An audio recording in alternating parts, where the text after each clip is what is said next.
maar se hart sal altyd huil verander. Soms uit vreugde vir haar kind, sy prestasies en vreugde sal huil wanneer haar kind sy hart breek, sal huil van kwaad wanneer die lewe onregverdig is en huil wanneer sy niks meer kan doen nie.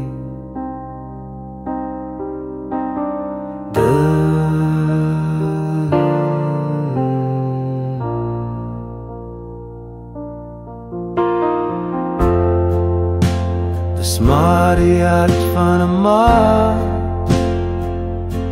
dat sy nie sy aanvaar het nie, of dat sy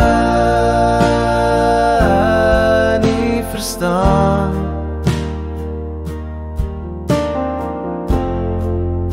Wat haar kind sê nie, 'n ma sal altyd voel sy moet iets doen. En selfs dit maak ons hart seer, want ons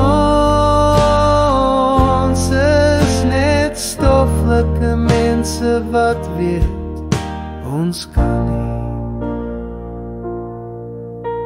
It's always us together.